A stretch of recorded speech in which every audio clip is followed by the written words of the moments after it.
믿음은 들음에서 나고 들음은 그리스도의 말씀으로 말미암았느니라. 로마서 10장에 나오는 말씀입니다. 아주 중요한 말씀이죠. 한 번도 들어본 적이 없는 것을 믿을 수가 없습니다. 믿음은 들음에서 납니다. 다만 무엇을 듣느냐 하는 것입니다. 성경은 그리스도의 말씀이라고 했습니다. 우리의 구주가 되시는 예수 그리스도의 말씀을 들을 때에 진정한 믿음을 가질 수가 있게 됩니다. 예수님이 이 세상에 계실 때에는 제자들과 또 예수님 주변의 많은 사람들이 예수님의 말씀을 직접 들었습니다. 그러나 지금 우리는 예수님의 말씀을 직접 듣는 것이 아니고 성경에 기록된 말씀을 통해서 그리스도의 말씀을 듣고 복음을 듣고 있습니다. 말씀을 우리가 똑같이 듣지만은 어떤 사람은 그 말씀을 삐뚤어진 마음을 가지고 꼬투리를 잡으려고 하는 사람도 있는가 하면은 어떤 사람은 전혀 성의 없이 건성으로 그냥 귀로만 듣는 사람도 있습니다. 그런가 하면은 정말 온 마음을 다해서 진지하게 한 말씀 한 말씀을 새겨 듣는 사람도 있습니다. 예수님이 메시아로서의 공생의 사역을 마칠 때쯤이 되어서 예수님이 아주 중요한 말씀을 하시는데, 인자가 얼마 후에는 고난을 받게 될 것이고 또 죽게 될 것이고 그리고 3일 만에 부활하게 될 것이다 라는 이 말씀을 제자들에게 해 주십니다. 그런데 이것을 한 차례만 말씀하신 것이 아니라 몇 차례에 걸쳐서 언급하면서 제자들로 하여금 그때를 준비하도록 했습니다. 하지만 이 주님의 말씀을 얼마나 그들이 마음 깊이 새겨들었는지 잘 알 수는 없지만은 예수님의 그 순환 과정과 결과를 보면 결코 그들이 그 말을 새겨듣지를 못했던 것 같습니다. 예수님의 12 제자뿐만이 아니라 예수님을 따르던 많은 사람들이 예수님이 고난받고 죽으시고 부활하신다는 이 말씀을 제대로 믿지를 못했습니다. 그들은 하늘로부터 온 구원자 메시아라고 한다면 사람들에게 수모를 당하고 고난받고 그렇게 죽어가는 결코 그런 일이 없을 거라고 생각했습니다. 힘없는 어린 양처럼 그렇게 끌려가서 고난받고 죽으시는 예수님의 모습을 보면서 많은 사람들이 실망하고 낙심했습니다. 예수님이 마지막으로 예루살렘에 입성할 때 나귀를 타고 입성했습니다. 그때 많은 사람들이 종려나무를 흔들면서 호산나 호산나 외쳤습니다. 우리를 구원하소서. 그들은 기대에 차 있었습니다. 그러나 예수님이 사람들에게 조롱받고 그리고 고난당하는 그 연약한 모습을 보고 백성들은 실망을 했습니다. 그래서 호산나 외치던 그 군중들은 예수님을 십자가에 못 박으라고 그렇게 돌변했던 것입니다. 오늘 본문 앞에 보면은 예루살렘에서 10km쯤 떨어져 있는 엠마오라고 하는 그 마을로 내려가는 두 사람이 나옵니다. 한 사람의 이름은 글로바이고 한 사람의 이름은 나오지 않는데요. 이 두 사람도 역시 12제자처럼 예수님을 따르던 사람들입니다. 이 사람들이 엠마오로 가는 그 도중에 부활하신 예수님이 이들과 합류했습니다. 그러나 그들은 그가 예수님인 줄을 알아보지를 못했습니다. 예수님이 그들에게 묻습니다. 너희들이 지금 무슨 이야기를 주고받았느냐? 그들의 얼굴은 슬픔으로 가득 차 있었습니다. 그 표정이 말해주는 것처럼 그들은 예수님의 죽음을 매우 슬퍼하면서 실망하고 있었던 것입니다. 글로바는 최근에 있었던 이야기를 말해줍니다. 예수님이 이스라엘을 구원할 분으로 우리가 다 기대했는데 그분은 그냥 십자가에 못 박혀 죽고 말았다. 죽은 지가 벌써 3일이 되었다고 말합니다. 어떤 여자들은 오늘 새벽에 예수님 무덤에 갔지만 시체는 보지 못했고 빈 무덤만 보았고, 이 말을 들은 두어 사람이 달려갔지만 역시 그들도 빈 무덤만 보았다는 그 이야기를 합니다. 이에 예수님이 성경에 기록되어 있는 메시아에 관한 그런 말씀을 설명해 주었습니다. 그리고 그들과 함께 음식을 잡수실 때 떡을 떼서 축사하신 후에 그들에게 나눠줄 때 비로소 그들은 눈이 열렸습니다. 그리고 이분이 바로 부활하신 예수님이구나를 알았을 때, 깨달았을 때 이미 예수님은 어디론가 사라졌습니다. 두 사람은 낙심하고 내려가고 있던 그 엠마오 길에서 뒤돌아서서 다시 예루살렘을 향해 달려갔습니다. 그리고 모여있던 예수님의 제자들과 그리고 함께 있던 모든 사람들에게 그들이 겪은 엠마오 길에서 겪은 이야기들을 다 이야기했습니다. 자, 이렇게 모여있는 사람들이 예수님의 빈 무덤 또 부활에 대해서 이야기를 나누고 있을 때에 부활하신 예수님이 그들에게 나타나십니다.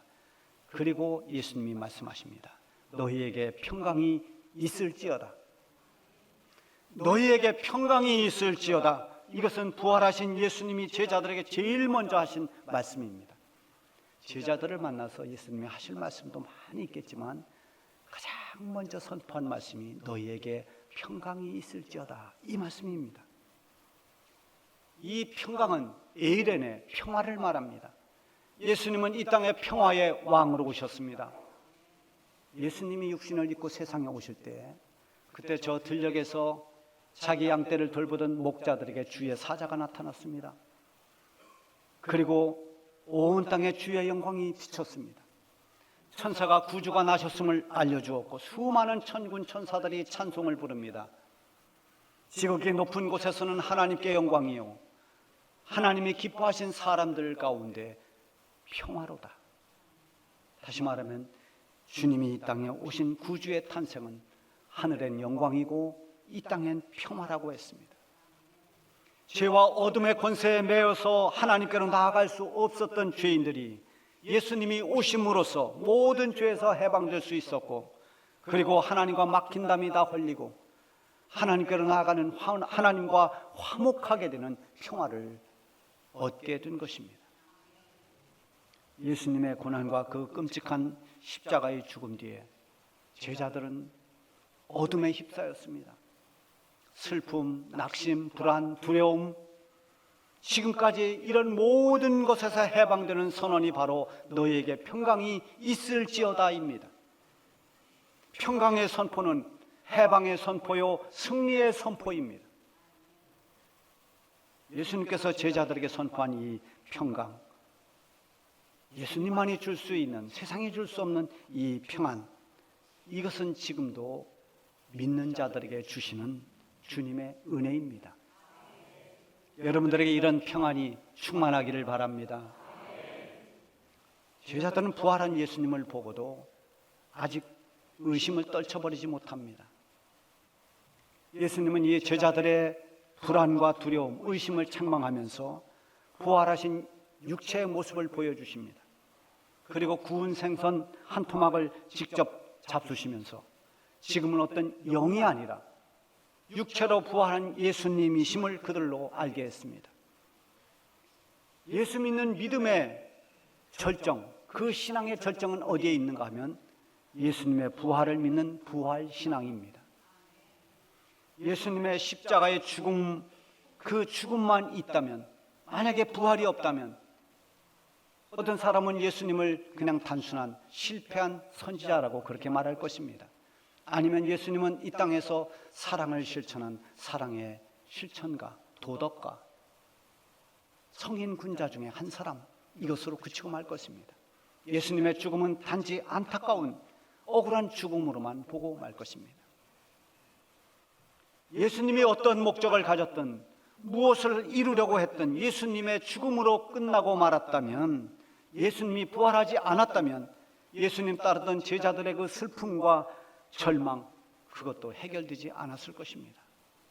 사도 바울은 만약에 예수님이 부활하지 않았다면 이라는 것을 전제하면서 이렇게 말합니다.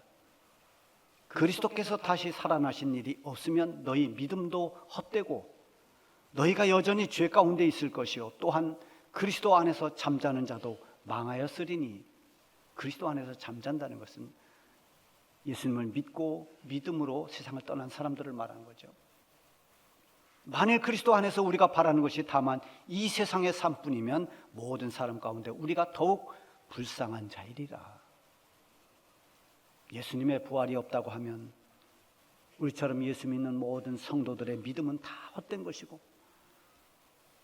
죄와 사망의 권세 아래서 구원받는 그 구원도 있을 수가 없고, 부활과 영생이 없는 성도의 삶이라고 하는 것은 어떤 사람보다도 더 불쌍한 그런 불쌍한 자의 삶이라는 것입니다.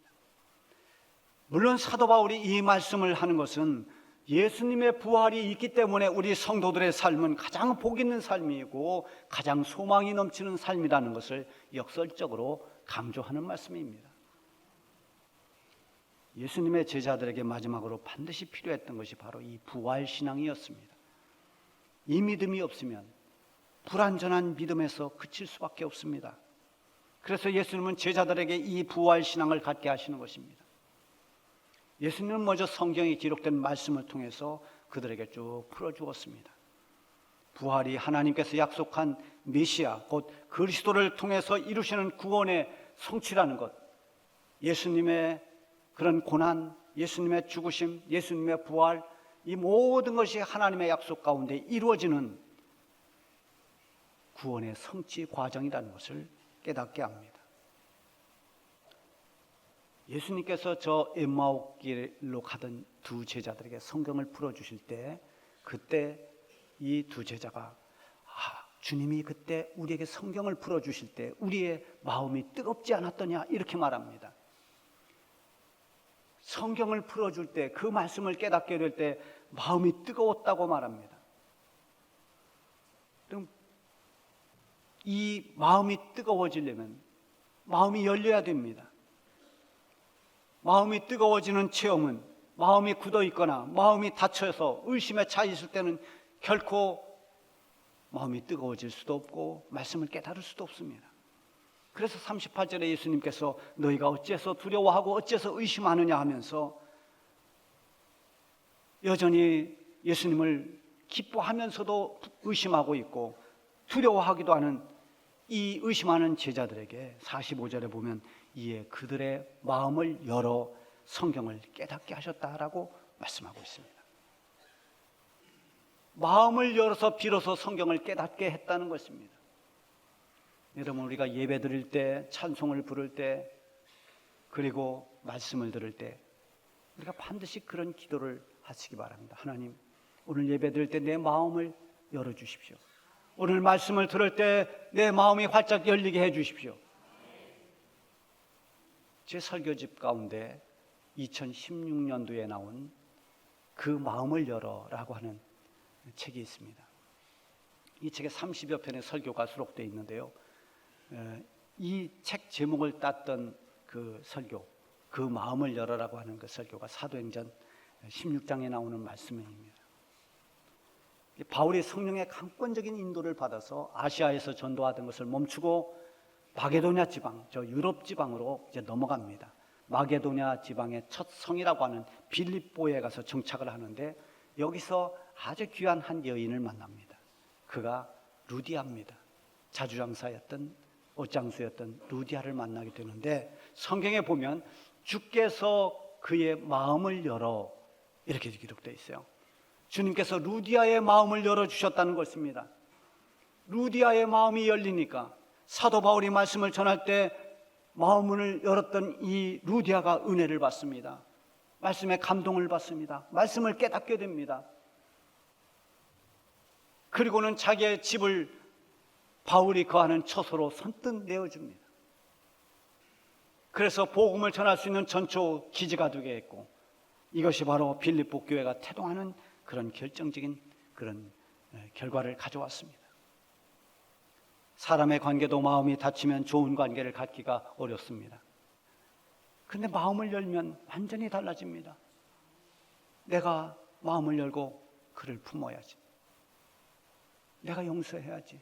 내가 먼저 사랑해야지. 뭐 이렇게 마음이 활짝 열리게 되면은 막혔던 것이 풀립니다. 새로운 변화가 일어납니다. 경험하지 못했던 것을 새롭게 경험할 수 있게 됩니다. 하나님과의 관계도 그렇습니다. 하나님을 향한 우리의 마음이 열리면은 몰랐던 영적인 세계를 경험하게 됩니다. 하나님의 은혜와 하나님의 능력을 더 많이 깨닫게 되고 더 많이 체험할 수 있게 되는 것입니다. 예수님은 성경에 기록된 말씀들을 쭉 들려주셨고 제자들은 자기들의 생각과 판단이 아닌 이제는 말씀의 근거에서 이루어지는 모든 그리스도의 고난, 부활, 그것을 이제 깨닫게 됩니다. 그리고는 예수님이 제자들에게 말씀하십니다. 너희는 이 모든 일의 증인이라. 단순히 예수님의 부활을 깨닫고 믿게 된 곳에 머물지 말고 이제부터는 너희는 예수님의 부활을 전하고 증거하는 증인된 사명을 감당하라고 말씀하셨습니다. 그러기 위해서 해야 할 일이 있습니다. 49절에 보면 볼지어다 내가 내 아버지께서 약속하신 것을 너희에게 보내리니 너희는 위로부터 능력으로 입혀질 때까지 이 성에 머물라. 예수님께서 보내주시겠다고 약속하신 그것은 바로 보혜사 성령입니다. 위로부터 오는 능력은 바로 성령의 능력을 말합니다. 약속된 성령의 능력이 임할 때까지 예루살렘을 떠나지 말고 기다리라는 것입니다. 하나님의 영이신 성령이 임하면 능력을 얻게 됩니다. 복음의 비밀을 깨닫게 됩니다. 무엇보다도 성령이 임하면 굉장히 담대해집니다. 두려움이 사라집니다. 예수님께서 승천하시기 전에 제자들에게도 이 말씀을 하셨습니다. 오직 성령이 너희에게 임하시면 너희가 권능을 받고, 우리는 앞에 있는 이 말씀을 그냥 지나쳐서는 안 됩니다. 성령이 너희에게 임하시면 너희가 권능을 받고, 그러고 나서 온 예루살렘과 온 유대와 사마리아와 땅끝까지 이르러 내 증인이 되리라. 저 땅끝까지 이르러 예수님의 증인된 사명을 감당하려면 성령의 권능을 받아야 됩니다. 예수님의 증인된 모든 사람은 성령의 권능을 반드시 받아야 됩니다. 자기의 의욕과 열심으로만 하면 언젠가는 지칩니다. 어려운 상황에 직면하게 되면 그러면 포기할 수 있습니다. 그러나 성령의 권능을 힘입게 되면 어떤 일이 주어지든 그 사명을 감당해낼 수가 있는 것입니다. 예수님의 부활을 깨닫게 된 엠마오길의 두 사람은 실망과 낙심의 길인 엠마오길에서 발길을 돌려서 예루살렘으로 돌아갔습니다. 다시 희망과 사명의 길로 간 것입니다. 예수님의 부활을 친히 경험하고 믿게 된 제자들은 지금까지의 불안과 두려움이 다 사라지고 주님이 주시는 참된 평안을 얻었습니다. 예수님이 고난받기까지 흔들렸던 제자들이 예수님의 부활 이후에는 다시 힘을 내서 제자된 사명을 감당했습니다. 예수님 말씀대로 위로부터 오는 성령의 임재와 능력을 힘입기 위해서 예루살렘을 떠나지 않고 기도하다가 마침내 오순절날 바람처럼 불처럼 성령이 임할 때 그들은 성령의 권능을 받고 모든 제자들은 그때부터 순교를 두려워하지 않는 그런 담대한 부활의 증인들이 되었습니다. 부활신앙은 어떤 절망 가운데서도 다시 일어나게 하는 힘이 있습니다. 죄와 사망의 권세를 이기신 우리 주님처럼 어둠의 권세를 이기고 믿음으로 승리하는 능력이 있습니다. 너희는 부활의 증인이라. 주님의 말씀대로 우리는 부활 신앙으로 살아갈 뿐만 아니라 예수님의 부활을 전하고 증거하는 부활의 증인으로 살아가야 됩니다. 이 부활의 증인된 사명을 잘 감당해내는 우리 모든 주님교회 성도들이 되시기를 바랍니다. 기도하겠습니다.